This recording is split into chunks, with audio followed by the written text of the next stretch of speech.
Les fougères sont des plantes parfaites pour transformer un petit coin d'ombre du jardin en forêt luxuriante.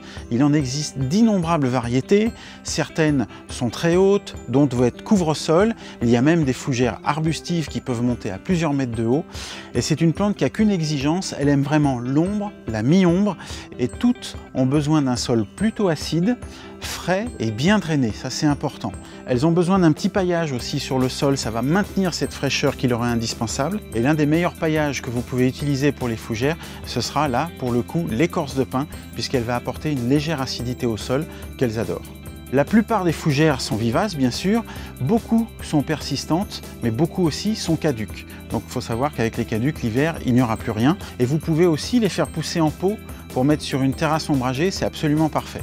L'entretien des fougères est super simple, il n'y a pas grand chose à faire. Du moment que vous les arrosez bien, vous êtes à peu près tranquille.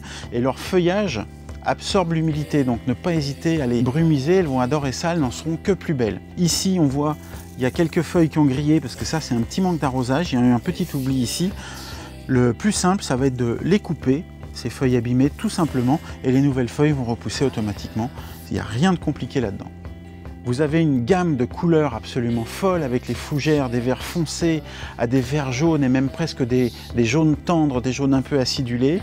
Des formes de feuilles aussi absolument étonnantes. Bon, les plus courantes, c'est comme celle-ci, hein, on les reconnaît bien, mais vous en avez à feuilles pratiquement entières, presque pas découpées. Vous avez, on les connaît beaucoup dans la maison, les petits néphrolepsis avec leurs toutes petites feuilles rondes, toutes légères qui bougent, les capillaires aussi comme ça, qui bougent très légèrement avec le vent. Et parmi cette immense famille des fougères, j'ai un faible pour les fougères arborescentes qui sont spectaculaires avec leurs troncs qui peuvent monter à plusieurs mètres, leurs feuilles immenses, et elles sont tellement décoratives que vous pouvez les travailler en isolé.